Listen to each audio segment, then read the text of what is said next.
할렐루야 370장 주 안에 있는 나에게 딴 근심 있으랴. 십자가 밑에 나아가 내 짐을 풀었네. 주의 보좌 앞에 우리가 나아가며 우리의 짐이 있다면 십자가 앞에 내려놓는 예배가 될 수 있었으면 좋겠습니다. 주 안에 있는 나에게 딴 근심이 있으랴. 십자가 밑에 나아가 내 짐을 풀었네. 그 두려움이 변하여 그 두려움이 변하여 내 기도 되었고 전날의 한숨 변하여 내 노래 되었네. 주님을 찬송하면서 주님을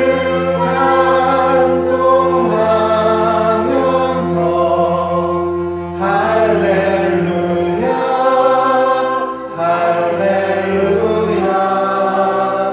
내 앞길 멀고 험해도 나 주님만 따라가리. 내 주는 자리하셔서 늘 함께 계시고 내 궁핍 밤을 아시고 늘 채워주시고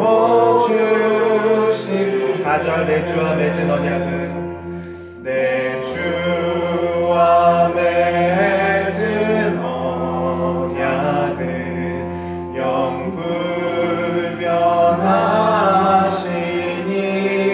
영불변하시니 그 나라가기까지는 늘 보호하시네. 주님을 찬송하면서 할렐루야 할렐루야. 내 앞길 멀고 험해도 나 주님만 따라가리.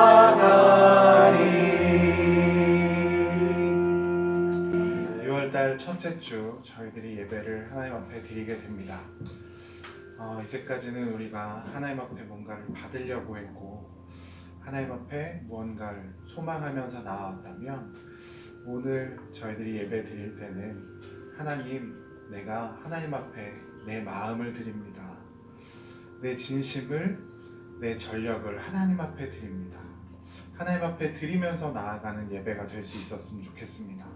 내 마음을 온전히 하나님 앞에 드릴 때 하나님께서 받아주실 줄 믿고 감사하며 드리는 예배가 될 수 있도록 우리의 마음을 하나님 앞에 온전히 드리는 기도를 올려드리도록 하겠습니다. 주신 하나님 아버지 감사합니다. 오늘 내 마음과 내 뜻을 하나님 앞에 내려놓고 하나님 앞에 나아가게 원합니다. 우리 예배가 하나님 앞에 온전히 드려지는 예배가 될 수 있도록 인도하시옵소서.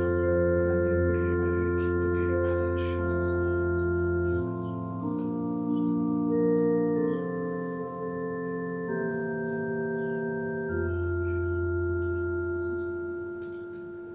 할렐루야. 아멘.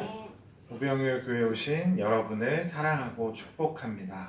오늘 교회 방문하신 여러분들을 모두 환영하면서 십자가 그 사랑, 주 나를 보호하시고 날 붙드시리. 나는 보배롭고 존귀한 주님의 자녀라. 함께 찬양하도록 하겠습니다. 주 나를 보호하시고 날 붙드시리. 나는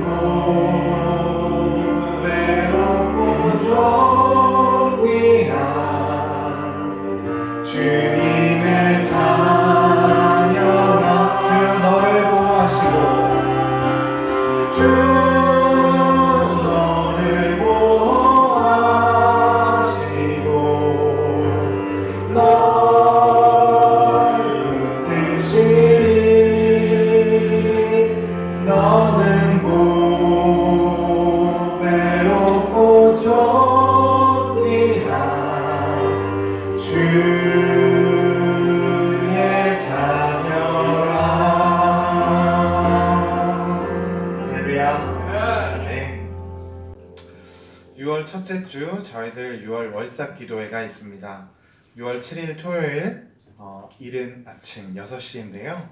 함께 참석해 주시면 좋겠고요. 기도회 이후에는 식사 교제가 진행될 예정입니다. 그래서 6월 6일 날 금요 기도회는 쉬게 됩니다. 기억해 주시고 참석해 주시면 감사하겠습니다. 오늘 특별히 식사를 섬겨주신 가정이 있습니다. 오늘 식사는 방근식 장로님 가정에서 준비해 주셨습니다. 감사합니다. 아멘. 네. 오늘 예배 끝난 뒤에는 지역 전도를 할 예정입니다. 오늘 오후에 주변 지역 전도를 할 예정인데 저희가 초라하지 않도록 같이 함께 참여해 주시면 감사하겠습니다. 함께 동참해 주실 거죠? 네. 네. 6월달 대표 기도자들 순서 계속 나아가고 있습니다. 순서 맡아서 잘 섬겨주시면 감사하겠습니다. 그리고 주보에는 안 나갔는데요. 아마 주중에 사진으로 아마 보셨을 텐데요. 다음 주에 예빈이가 아마 독주를 준비하고 있는 것 같습니다. 시간 되시는 분들 평일 저녁이긴 한데요. 같이 참석해 주시면 큰 힘이 될 것 같아요. 네. 우리 꿈나무들이 이렇게 잘 준비해 가고 있는 것들을 함께 기도해 주시고 섬겨 주시면 감사하겠습니다. 사도신경 믿음으로 고백하면서 예배 가운데 나아가도록 하겠습니다. 전능하사 천지를 만드신 하나님 아버지를 내가 믿사오며 그 외아들 우리 주 예수 그리스도를 믿사오니 이는 성령으로 잉태하사 동정녀 마리아에게 나시고 본디오 빌라도에게 고난을 받으사 십자가에 못 박혀 죽으시고 장사한 지 사흘 만에 죽은 자 가운데서 다시 살아나시며 하늘에 오르사 전능하신 하나님 우편에 앉아 계시다가 저리로서 산자와 죽은 자를 심판하러 오시리라. 성령을 믿사오며 거룩한 공예와 성도가 서로 교통하는 것과 죄를 사하여 주시는 것과 몸이 다시 사는 것과 영원히 사는 것을 믿사옵나이다. 아멘. 저희들 함께 찬양할 텐데요. 찬양을 준비하면서 그런 생각을 했습니다. 이번 주 주간에 계속 길거리 다니면서 가장 많이 들었던 소리가 나를 뽑아주세요였던 것 같아요. 네. 벌써 선거 사전투표를 하신 분들도 계실 텐데요. 나를 써달라고, 나를 뽑아달라고, 나를 선택해달라고, 나를 지지해달라고 열심히 소리치고 있더라고요. 그걸 보면서 우리나라의 일꾼은 그렇게 뽑혀지는데 하나님의 일꾼은 어떻게 뽑혀질까라는 생각을 혼자 고민해 봤습니다. 하나님께서 하늘나라에서 만약에 투표를 한다면 당선될 자신이 있으십니까?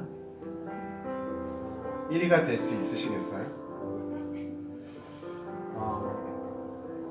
항상 예배할 때 내가 소망하고 바라는 기도 제목들만 하나님께 얘기하면서 내가 받으려고만 했던 것 같아요.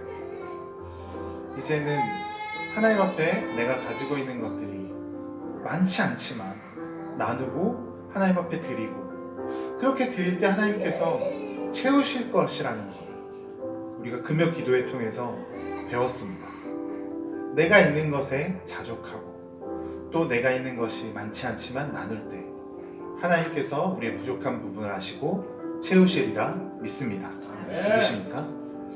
오늘 우리들이 이사야 말씀을 보게 될 텐데요. 이사가 이렇게 고백합니다. 주님, 내가 여기 있사오니 나를 써주시옵소서. 오늘 우리들이 이런 마음으로 찬양할 수 있었으면 좋겠고 고백할 수 있었으면 좋겠어요. 가사 가운데 하나님, 내가 주님을 섬기겠습니다. 내가 주를 위해 살겠습니다. 하나님, 나를 사용하여 주시옵소서. 주님이 부르시는 그 자리, 그 한 자리가 있다면 주님이 찾는 그 자리에 내가 있길 원합니다. 주님이 찾으시는 그 예배자의 삶, 내가 살겠습니다. 결단하면서 찬양할 수 있는 시간이 될 수 있었으면 좋겠습니다. 아멘.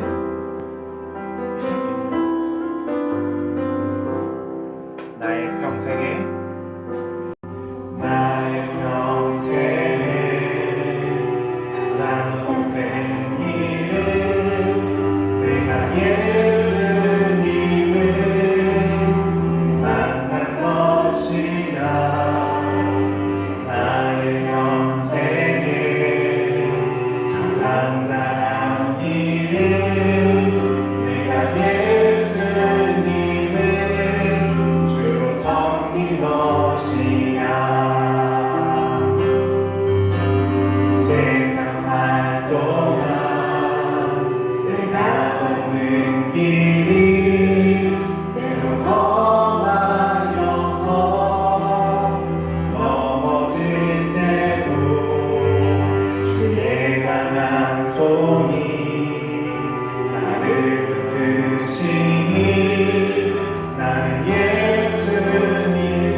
끊임없이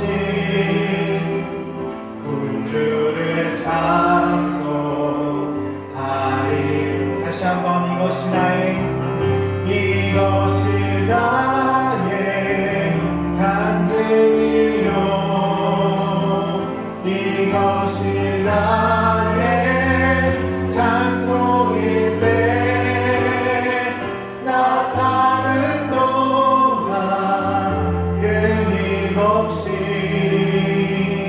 구주를 찬송하리로다. 할렐루야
나를 써주소서.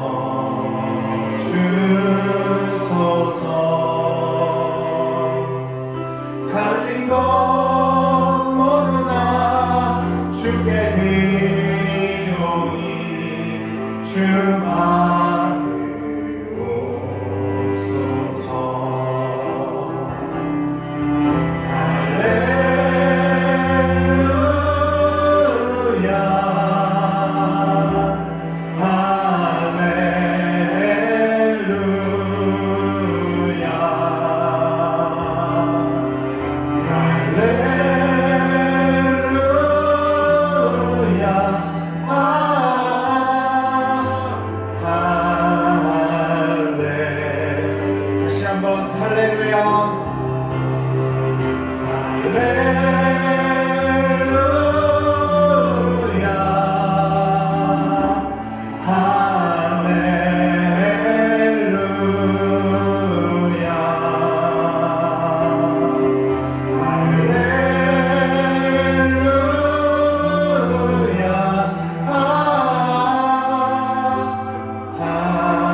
이사야의 고백처럼 주님 내가 여기 있습니다.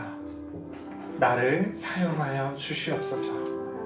이렇게 고백할 수 있었으면 좋겠어요. 하나님, 내가 가진 것이 많지 않지만 주님 나를 통해 주의 뜻을 주의 역사를, 주의 나라를 펼쳐 가시옵소서. 하나님, 내 인생이, 나의 삶이 그렇게 주님께 쓰여지길 원합니다. 내가 가진 것이 많지 않지만 주님 앞에 내 몸과 마음, 내 가진 것을, 내 전부를 사랑하는 구주 앞에 올려드리길 원합니다.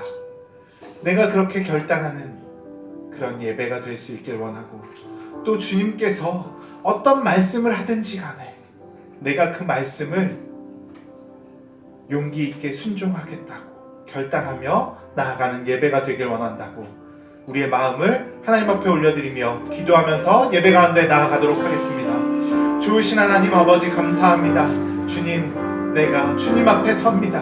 하나님, 내게 말씀하시옵소서. 내가 주님 앞에 나아가겠습니다. 나의 가진 것이 많지 않지만 주님, 내 모든 것을 드리며 하나님 앞에 나아갈 때 주님, 주의 나라를, 주의 뜻을 내 삶 가운데, 내 인생 가운데 펼쳐주시고 내 인생이 주님 앞에 그렇게 쓰임받을 수 있도록 인도하여 주옵소서. 하나님, 주옵소서.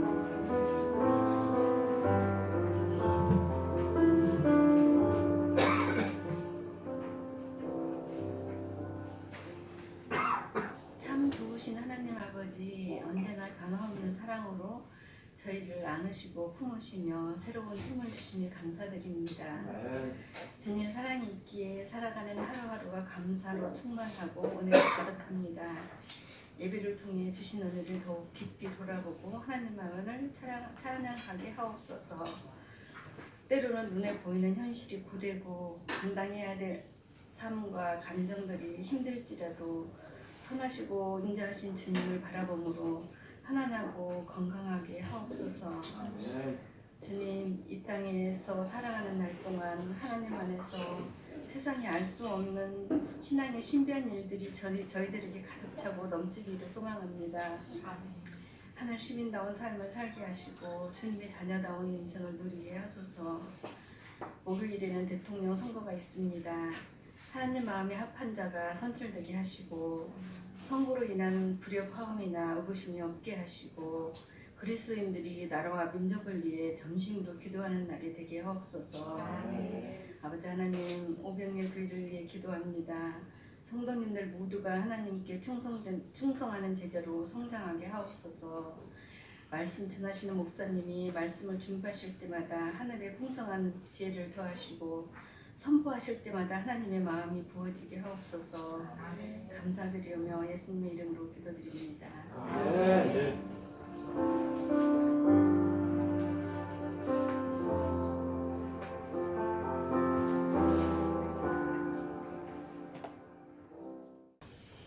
감사합니다. 오늘 우리들에게 주실 하나님의 말씀은 이사야 6장 1절부터 8절까지의 말씀입니다. 이사야 6장 1절부터 8절까지의 말씀. 그런데 설교를 함께 나누면서 읽을 거니까요. 그 중에 8절 한 절만 다 같이 합독하겠습니다. 이사야 6장 8절 한 절만 다 같이 합독합니다. 내가 또 주의 목소리를 들으니 주께서 이르시되 내가 누구를 보내며 누가 우리를 위하여 갈까 하시니 그때에 내가 이르되 내가 여기 있나이다 나를 보내소서 하였더니. 아멘. 드리는 예물을 위해 기도하는 시간인데요. 오늘은 좀 합심해서 먼저 기도했으면 좋겠습니다. 다음 주간에 시술을 앞둔 분도 있고 또 우리 가운데 자녀를 놓고 발버둥 치는 믿음의 삶을 살겠다고 애쓰는 지체들도 있고 살아가는 과정 속에서 힘들고 어렵게 살아가는 지체들이 중요한 결정을 앞두고 있는 분도 있거든요. 이 시간 좀 함께 합심해서 하나님의 선하심이 그 인생 가운데 드러나게 해달라고 하나님을 간절히 찾으면서 만나기를 바라고 경험하기를 소망하면서 기도하는 지체들이 있는데 그들의 부르짖음 가운데 하나님 말씀해 주시고 인생 가운데 경험할 수 있게 하시고 성령의 충만함을 입게 하옵소서. 그래서 세상에서 받아는 그 수많은 눈초리와 고독함과 외로움을 이기고 믿음의 삶을 살아갈 수 있는 인생들이 되게 해 주옵소서. 다 같이 합심해서 같이 기도하고 제가 마지막 기도하겠습니다. 좋으신 하나님 아버지 은혜를 감사합니다. 오늘도 믿음의 백성들 함께 예배합니다. 주님, 저를 인생 가운데 지금까지 인도하신 하나님의 역사가 은혜가 은혜인 것을 깨닫게 하옵소서. 은혜로 살았는데 하나님, 오늘을 걱정하고 내일을 두려워하는 가운데 있습니다. 다시 구주님을 바라볼 수 있게 하시고 은혜로 살아가게 된 믿음의 삶을 소망하면서 주님, 이 어려움을 이길 수 있게 하시고 견딜 수 있게 하시며 이 과정 속에서 하나님의 영광을 드러내는 인생들이 될 수 있도록 주의 정도를 붙잡아 주옵소서. 두려움과 근심과 걱정을 기도로 바꿀 수 있게 하시고 기도 가운데 도우시고 역사하시고 일하시고 만날 수 있게 하시고 살 수만만 아니라 복음의 역사를 이루어가는 종들이 될 수 있게 하옵소서. 좋으신 하나님 아버지, 오늘도 믿음의 백성들이 예배합니다. 영광 받아 주시며 마음을 드리고 전심으로 예배하는 주의 종들의 예물과 삶을 받으셔서 주님이 기뻐하시는 예배 되게 하시고 예배 가운데 임하시는 하나님의 놀라운 역사를 우리 모두가 경험하고 찬양하고 높이는 시간 될 수 있도록 은혜 베풀어 주옵소서. 예수님의 이름으로 기도했습니다. 아멘. 네, 가스펠 프로젝트 53번째 시간인데요. 여러분도 미술을 전공하지 않은 분들도 알 수 있는 뭉크라는 작가가 그린 절규라는 작품이죠. 23년 동안 그렸다고 하니까 이거를 23년 동안? 여러분 이상하시죠? 저와 여러분은 2시간이면 이거 만들 수 있잖아요. 아닌가요? 아마도 고뇌 찬 시간 가운데 그려진 그림이지 않을까 이런 생각을 하게 돼요. 뭉크가 인간의 한계와 절망 가운데 느끼는 감정을 표현한 그림이다. 그렇게 말씀드릴 수가 있을 것 같습니다. 불안, 공포, 내면의 감정이 폭발하게 만드는 정서적인 한계, 또 존재 자체에 대한 두려움, 무력감을 일으키는 실존적인 한계, 그리고 타인과 단절되고 고립되는 사회적인 한계, 문명이 해결하지 못하는, 과학이 해결하지 못하는, 이성이 해결하지 못하는 인간 내면의 문제를 가지고 문명적인 한계를 느끼면서 절규하는 거예요. 뭉크만큼은 아닐지 모르겠지만 이 시대를 살아가는 저와 여러분도 종종 자신의 한계에 부딪힐 때가 있습니다. 예를 들자면 이런 것이겠죠. 건강하게 살았는데요, 갑자기 병이 찾아오게 되는 거예요. 그러면서 좌절하게 되죠. 아직도 과학으로 우술로 해결하지 못하는 질병들이 우리 가운데 무수하게 많거든. 또 나름대로 잘 나가던 직장인이 한순간의 실수로 낙심하게 되고 회사에서 쫓겨나는 그런 어떤 한계들을 느끼게 될 때가 있습니다. 이런 순간들을 우리가 만날 때 그때 우리는 경험하게 되는 거예요. 우리 인생이 얼마나 연약하고 부족한 존재인지, 한계를 가진 존재인지를 경험하게 되는 거예요. 이렇게 나 목소리 낮추지 말라고 했는데. 오늘 성경에 등장하는 인물 이사야가 그랬습니다. 그는 왕족이에요. 그러면서도 선지자예요. 그러니까 왕족이라고 하는 높은 신분과 경제적인 풍요로움, 선지자라고 하는 영적인 경건함, 이 모든 것들을 갖추었다고 생각하는 그가 적어도 다른 사람에 비해서는 의롭고 거룩한 삶을 살았다고 자신하는 그가 하나님 앞에 서면서 자신을, 본질적인 자신을 보게 되는 거예요. 그때 느끼게 되죠. 자신의 그 죄성과 한계와 무가치함을 이사야가 경험하게 됩니다. 그리고는 한없이 낮아지게 돼요.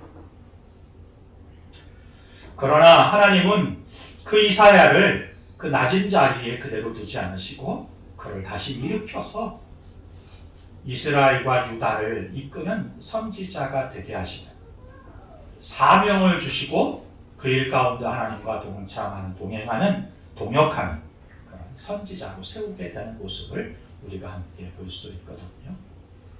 저와 여러분도 오늘 말씀을 통해서 하나님 앞에서 우리의 본질을 깨닫는 시간이 될 수 있었으면 좋겠습니다. 그리고 하나님이 주시는 사명으로 새로운 삶을 살기로 결단하는 시간이 됐으면 좋겠다. 이런 소망이 있네요. 말씀을 함께 살펴보겠습니다. 첫 번째, 이사야가 하나님을 만나게 돼요. 거룩하고 영광스러우신 살아계신 하나님을 그가 만나게 되는 것입니다. 1절부터 4절까지인데요. 제가 한 절, 여러분 한 절, 4절은 합독하겠습니다.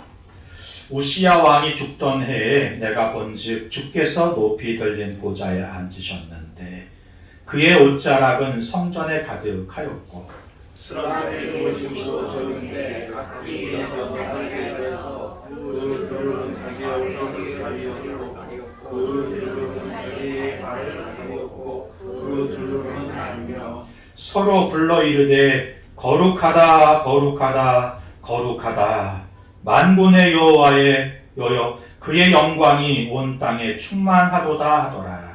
이같이 화답하는 자의 소리로 말미암아 문지방의 터가 요동하며 성전의 영광이가 충만한 자라. 이사야는 우시야 왕이 죽던 해에 놀라운 환상을 보게 되는 것입니다. 우시야는 유다 왕 중에 경건한 왕으로 여겨지는 왕이었거든요. 그는 오랜 기간 하나님의 사명을 받고 유다를 통치하며 살았어요. 그런데 마지막 말년에 그가 교만해져요. 그래서 병에 들게 되고 안타까운 인생의 말년을 보내게 됩니다. 바라기는 저와 여러분 모세가 하나님 품에 안길 때까지 기력이 쇠하지 않은 것처럼 아름답고 복된 삶을 사시다가 주의 품에 안기는 인생들이 될 수 있었으면 좋겠습니다. 우시야는 그래도 경건한 왕이었고 능력 있는 왕이었어요. 유다 사람들이 다 존경하고 우시야를 통하여 유다의 모든 백성들이 나름대로 평안하면서 경제적으로 풍요로운 삶을 살았던 시대를 살았거든요. 그런데 그 우시야가 갑자기 죽으니까 유다의 모든 백성들이 혼돈 가운데 빠지는 거예요. 리더가 사라지니까요. 그런데 그때 하나님이 이사야를 부르시는 것이죠. 환상 가운데 이사야 앞에 나타나신다는 것은 어떤 의미가 있냐면 세상적인 왕은 죽어서 요동칠 것 같지만 그러나 여전히 요동치지 않는다. 왜요? 하나님은 살아계시니까. 이걸 지금 보여주시는 것이죠. 우리는 우리가 의지했던 것들이 있어요. 그것이 사라지면 두렵고 염려하게 되고 걱정하게 돼요. 그런데 여러분 기억하세요. 우리 앞에 우리가 의지했던 것들이 사라진다고 해도 우리 하나님은 우리와 함께 하시는 분이십니다. 그러므로 흔들리지 않아야 돼요. 아니 여러분이 걱정하고 두려운 일이 일어나지 않을 수 있어요. 그것 때문에 주저앉지 않을 수 있었으면 좋겠습니다. 환상 가운데 보는데요. 하나님은 높이 들린 보좌에 앉아 계셔요. 그 옷자락이 성전에 가득했다는 거예요. 그 주위를 스랍이라는 천사들이 둘러섰는데요. 6개의 날개를 가지고 있어요. 2개는 자기의 눈을 가리고 하나님의 거룩하신 차마 볼 수 없어서 눈을 가리는 거예요. 2개의 날개는 다리를 가려요. 부끄러움을 가리는 거예요. 2개의 날개로는 날면서 하나님을 수정두는 모습의 천사들이 환상 가운데 보이는 것입니다. 그들이 말하기를 이렇게 말합니다. 거룩하다, 거룩하다, 거룩하다. 3번 히브리 문법에서 무엇인가 3번 이야기한다는 것은 극존칭이라고 얘기할 수 있거든요. 하나님의 거룩하심이 말할 수 없이 거룩하다는 거예요. 완벽하게 거룩하다. 여러분 한번 상상해 보시겠습니까? 이사야 앞에 환상이 펼쳐지는데요. 하나님은 사람이 차마 올라갈 수 없을 만큼 높은 곳에, 높은 보좌에, 사람이 눈 뜨고 볼 수 없을 만큼 화려한 불빛 가운데 하나님이 계시는 거예요.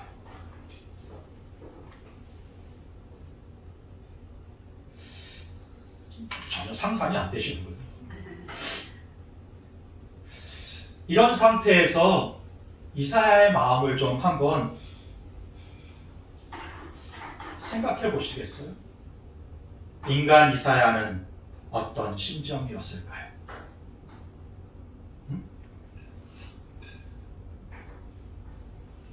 높은 보좌에 하나님이 계시고 차마 쳐다볼 수 없을 만큼 빛나는 영광 가운데 어미하신 하나님이 거기에 딱 계십니다. 제가 볼 땐 여러분 사시나무 떨듯 한다는 게 그런 거 아닐까요? 하나님이 자기 눈앞에 그 하나님이 있는데 인간 이사야가 그걸 차마 바라보지 못하면서 바들바들 떨고 있지 않을까. 추워서 떠는 게 아니. 얼마 전에 저희 집에 이제 강아지들을 집에 놓고 다녔을 텐데요.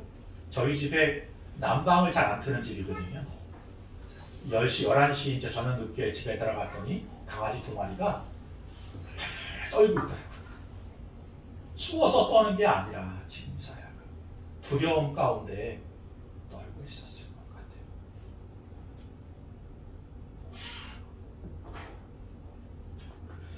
거룩하다는 천사들마저도 감히 얼굴을 들지 못하고 거룩하다 할 정도로 거룩하신 그 하나님 앞에 있는 이사야. 우리가 믿는 하나님은 이렇게 크고 두려우시며 거룩하며 영광스러운 분이십니다. 혹 우리가 일상에서 하나님을 너무 가볍게 여기고 있는 것은 아닐까요? 이 말씀을 드리면서 여러분들에게 경직된 예배의 모습, 태도 이것을 갖춰야 된다고 말하고 있는 것은 아닙니다. 만화가게잖아요.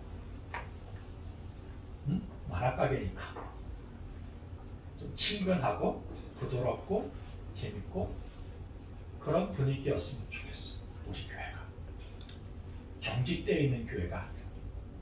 지난주가 아버지와 한 6, 7, 8 초등학교 1, 2학년 되는 아이를 같이 아빠랑 아이가 만화가게 왔어요.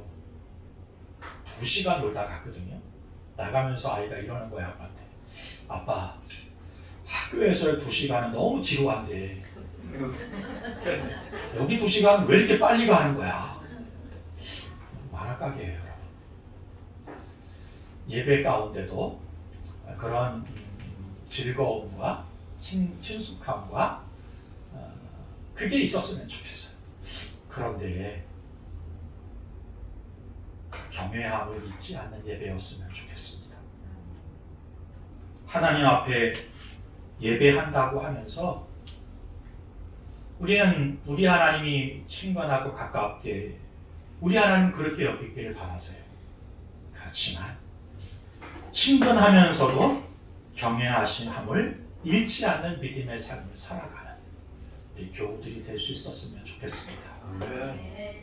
이게 쉽지 않더라고요. 우리 가정을 돌아보면 그래요. 이게 쉽지 않아요. 엄마 아빠가 너무 친근해요.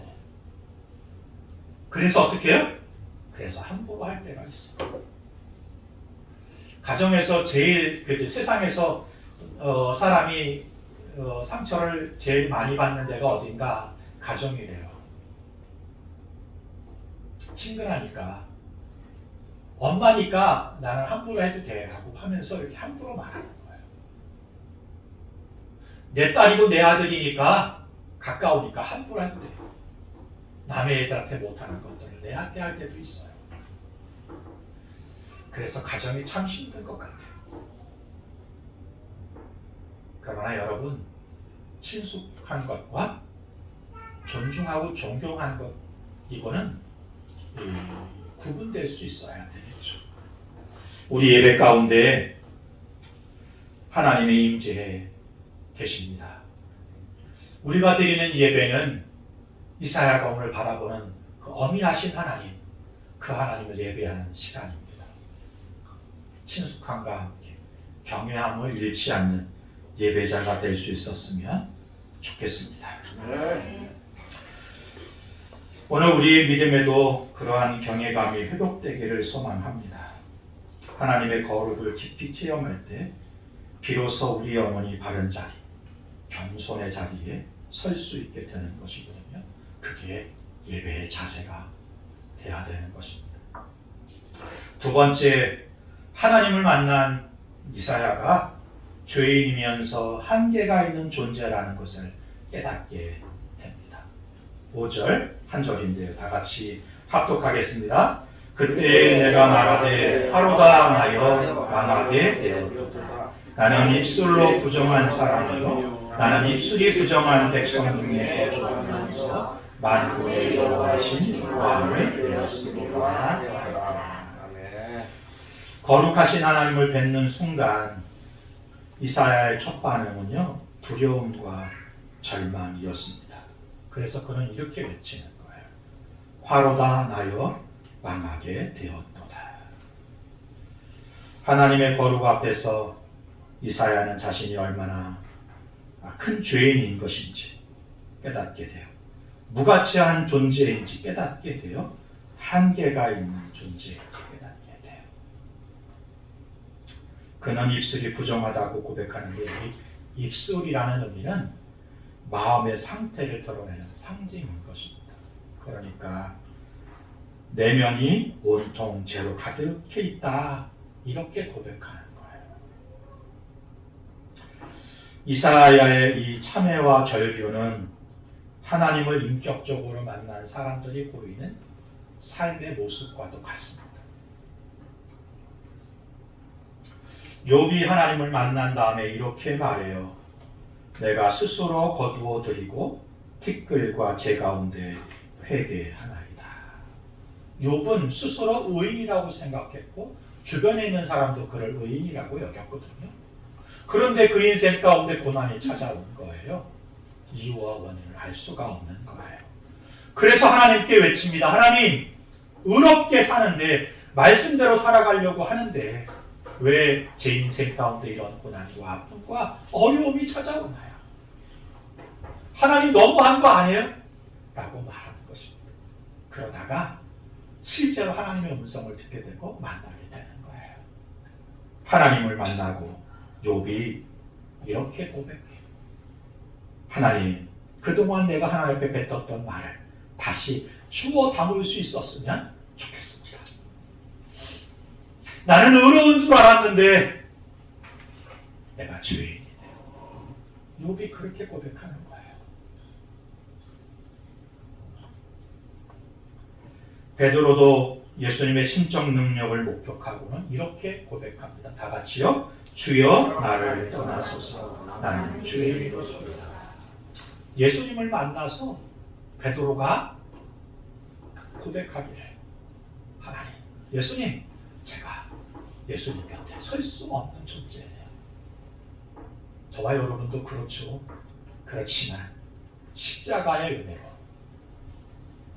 그 죽으심과 부활의 은혜로 저와 여러분이 예수와 접붙임 되고 하나님의 아들, 딸이 된 거잖아요. 사도 요한도 부활하신 주님을 배운 후에 이렇게 고백하게 됩니다. 그의 발 앞에 엎드려져 죽은 자같이 되매. 요한계시록에서 예수님의 부활을 본 후에 사도 요한이 고백하는 것입니다.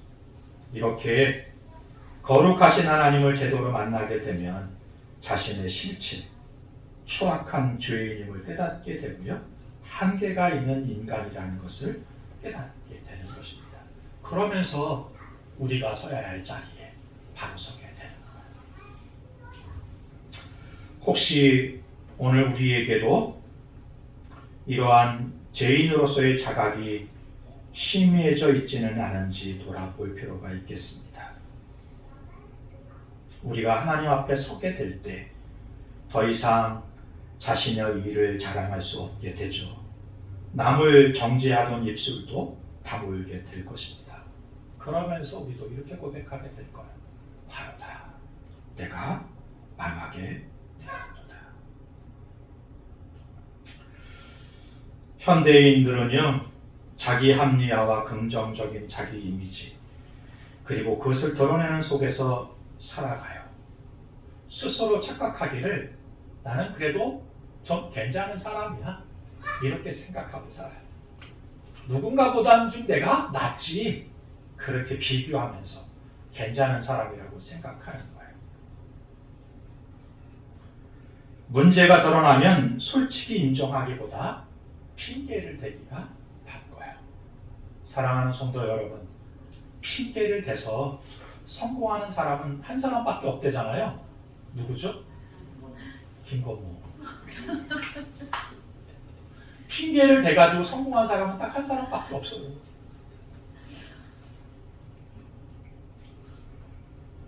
이사야는 하나님 앞에서 자기의 죄성과 한계를 인정합니다. 바로 이러한 심령의 다음 단계인 하나님의 은혜가 임하게 되는 것이에요. 이사야의 고백은 그래서 우리에게 중요한 교훈을 줍니다. 우리가 하나님 앞에 서면 우리의 모든 숨겨진 죄악이 빛 앞에 드러나듯이 명확히 보이게 될 거예요. 인간적인 기준으로는 괜찮다고 생각했던 모습도 하나님의 거룩 앞에서는 무너져 내리게 될 것입니다. 그때 내가 죄인인 것을 자각하고 이사야가 하나님 앞에 화로다, 내가 망하게 되었다, 회개의 탄식을 내어놓는 그 시간, 우리 인생 가운데 새로운 시작이 되는 것입니다. 복음의 시작이 그렇게 우리 인생의 가운데 시작이 되는 것이죠. 이 시간 예배하는 저와 여러분의 인생에도 이런 복음의 시작이 있었으면 좋겠어요. 마지막으로요, 하나님께 은혜와 사명을 이사야가 받습니다. 나는 망하게 되었다, 이렇게 고백했던 이사야를 그 상태에 그대로 내어두지 않고 그 이사야를 하나님께서 다시 세우시는 거예요. 6절부터 8절까지인데요. 6절은 제가, 7절은 여러분, 8절은 합독하겠습니다. 제가 6절을 봉독합니다. 먼저.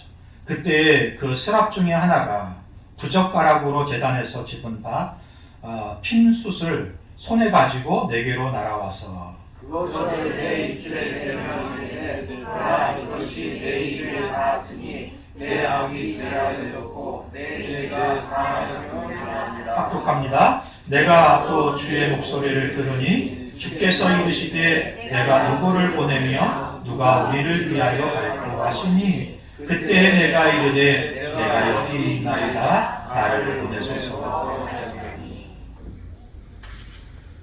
하나님을 만나면 진실하게 나를 보게 됩니다.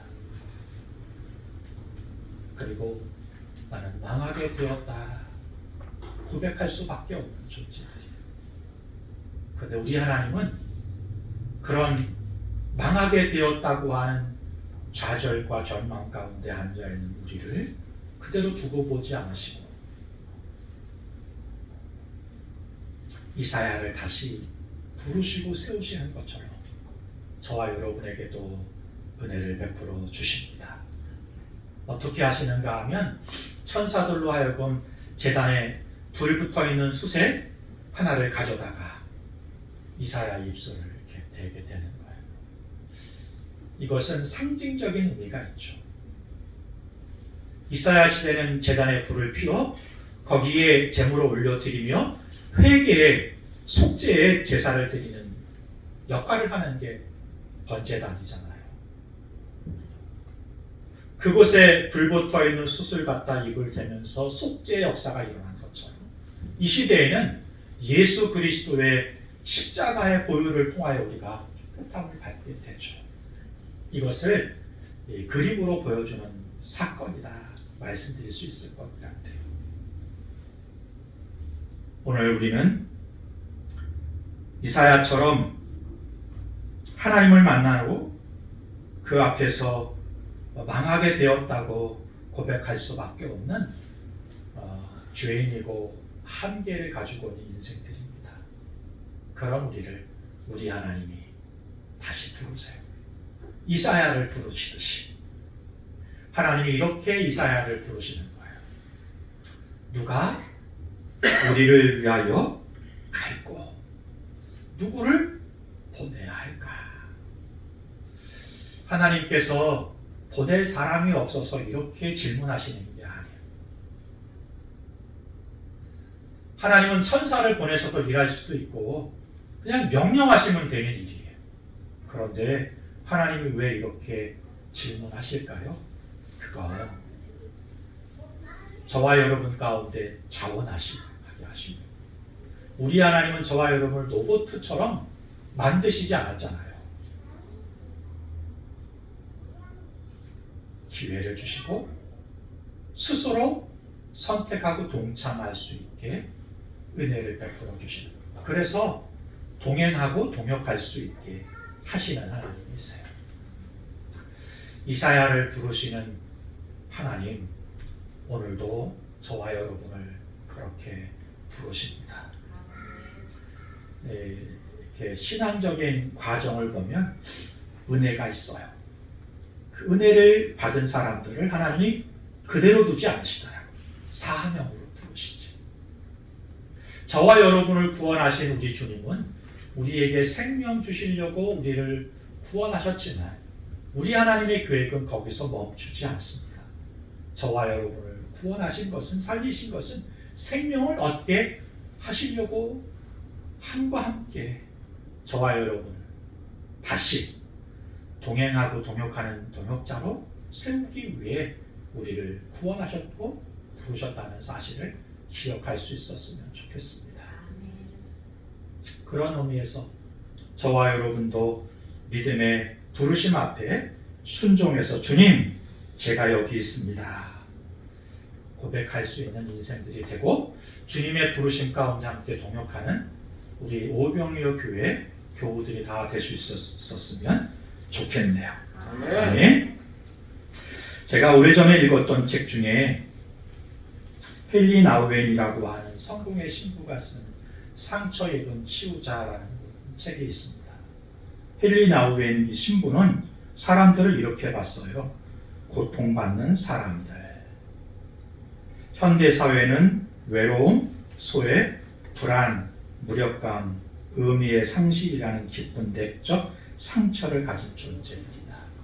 존재적인 한계를 가지고 있는 것이 인생이다. 그렇게 봤어요.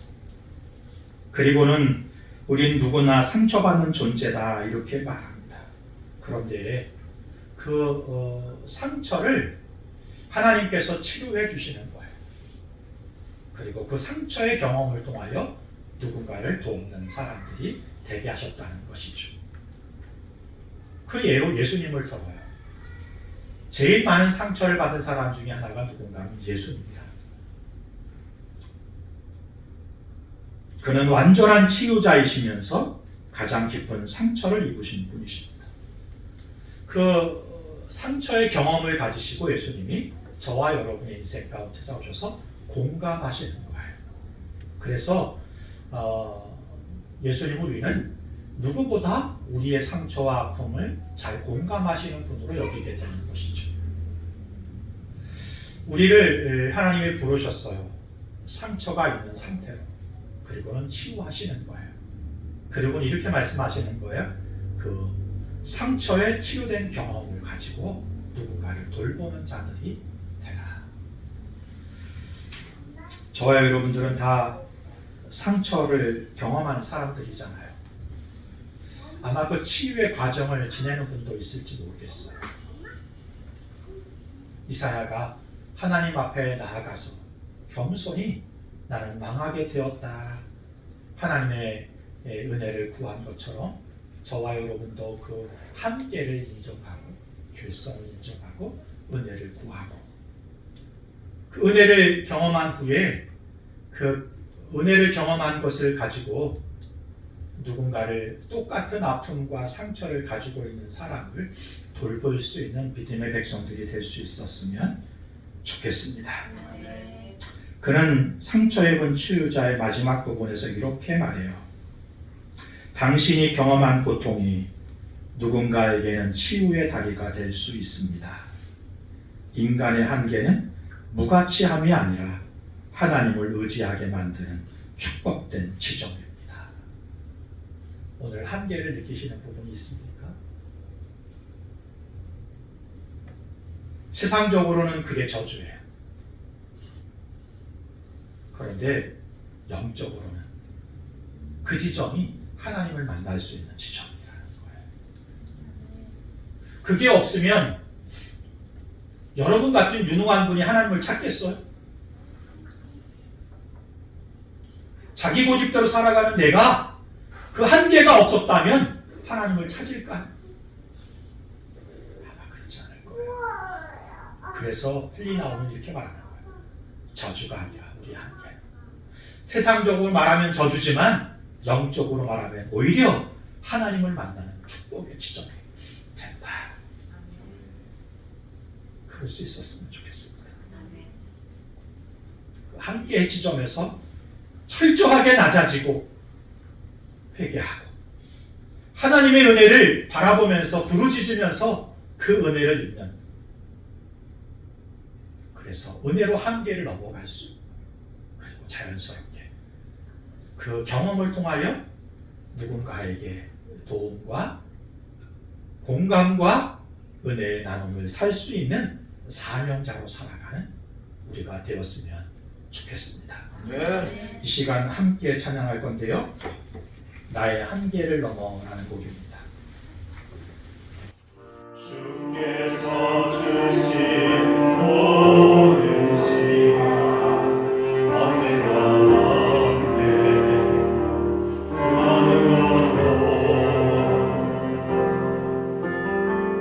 주의 뜻 알기 어려워도 이유 있음 알기 원해.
사랑하는 성도 여러분,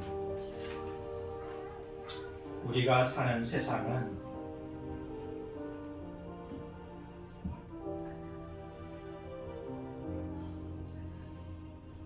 우리가 죄인이라고 하는 자각을 희미하게 만드는 세상을 살고 있습니다.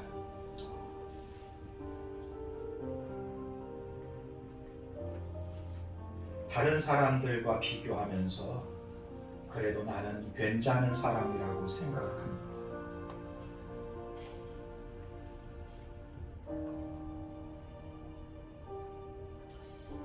그런데요, 우리의 비교의 대상이 다른 사람이 될 수는 없는 거잖아요.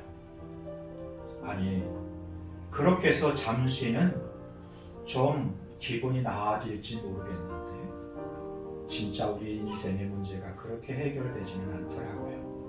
오히려 나보다 못한 사람을 볼 때는 마음이 괜찮다가도 나보다 괜찮은 사람을 만나게 되면 무너지는 것이 우리 인생이 되어버립니다.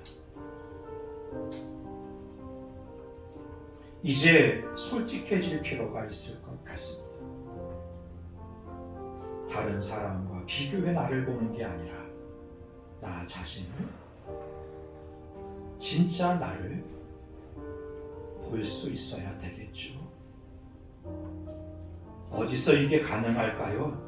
그건 하나님 앞에 설 때 우리 인생을, 나를 진짜 비로소 나를 볼 수 있게 되는 거예요. 이사야가 그랬어요. 그는 왕족이었고 선지자였어요.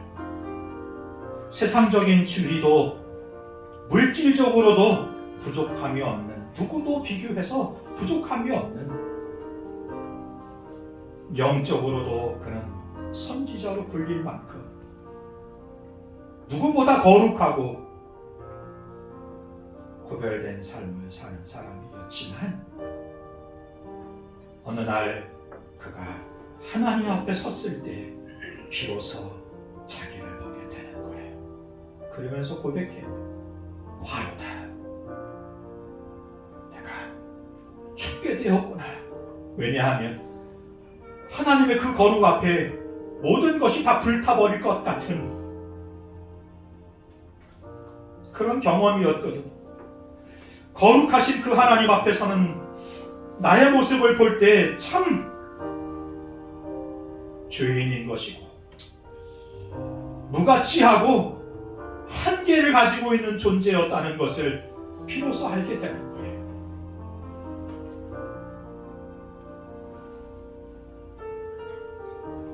하나님 앞에 서지 않더라도 우리는 알잖아요. 갑자기 병이 찾아올 때 우리는 한계를 느껴요. 갑자기 경제적인 위기가 올 때, 관계적인 위기가 올 때 사람이 어찌할 바를 알지 못한, 해결할 수 없는 문제를 만날 때 우리는 한계를 느껴요. 절실하게 어찌할 바를 몰라요. 헬리나오에는 우리에게 지혜를 줍니다. 세상적으로 그 한계는, 그 문제는, 그 고통은, 그 아픔은, 그 상처는 저주지만 바꾸어 보면, 영적으로 보면 하나님을 만날 수 있는 축복의 지점입니다. 우리 하나님, 나는 망하게 되었다고 하는 이사야를 그대로 놔두지 않으십니다. 그를 붙잡아 다시 구원하세요. 거룩하게 하세요. 그리고 그를 사명자로 다시 부르세요. 오늘도 우리 하나님 그렇게 한계 가운데 있는, 절망 가운데 있는 저와 여러분들을 찾아오십니다. 그리고 그 한계와 아픔과 상처를 해결하시고 치유하시고 품으십니다. 오늘도 찾아오신 그 예수님, 그 성령님을 만나는 저와 여러분 됐으면 좋겠고, 그 하나님 앞에 진실되게 경외함으로 예비하는 사람이 됐으면 좋겠고, 그리고 그 부르심 앞에 이사야가 고백하는 거죠. 주님, 제가 여기 있습니다. 나를 보내주세요. 오늘도 복음이 필요한 누군가에게 나처럼 한계를 느끼고 좌절 가운데 있었던 나를 찾아오셔서 회복하게 하신 그 복음을 똑같이 절망 가운데 있는 아픔 가운데 고통 가운데 누군가에게 그 은혜의 복음을 전하기 위해 여러분 손 내밀 수 있는 한 발짝 다가갈 수 있는 사명자로 주님의 부르심 가운데 순종하여 그 일을 감당하는 저와 여러분이 될 수 있었으면 좋겠어요. 이 시간 함께 기도할 때 이렇게 기도했으면 좋겠습니다. 하나님, 세상적인 비교로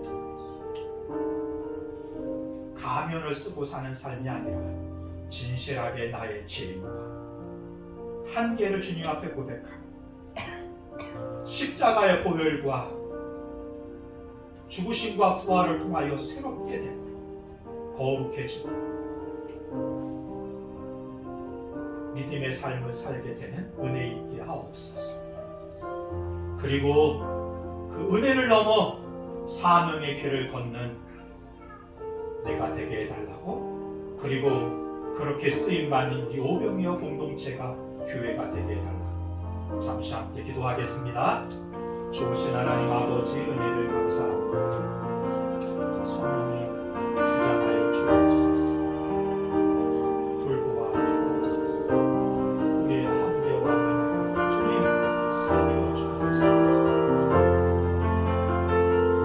우리 가운데 하나님 한계를 느끼는 인생이 있습니다. 우술적인 한계를 느끼고 경제적인 한계를 느끼고 관계적인 이사야 하나님 앞에 주님 오늘도 찾아와 주옵소서. 위로하여 주시고 해결하여 주시고 문제가 풀어지게 하시고 살게 하여 주시옵소서. 그 자리에 멈춰 살게 주님처럼 또 경험한 사람들 좀 볼 수 있는 삶이 되고 좀 되게 하옵소서.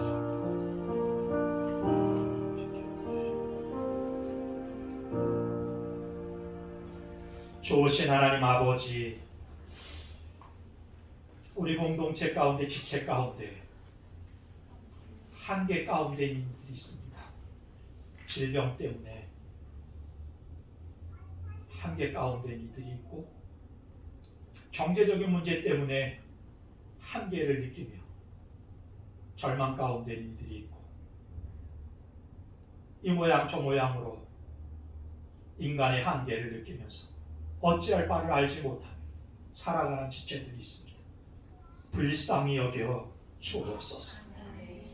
오늘도 성령님 주의 종들을 찾아가 주셔서 그 한계가 세상적으로 보면 저주지만 영적인 눈으로도 하나님 만날 수 있는 축복의 지점이 되게 하옵소서. 주님 만나서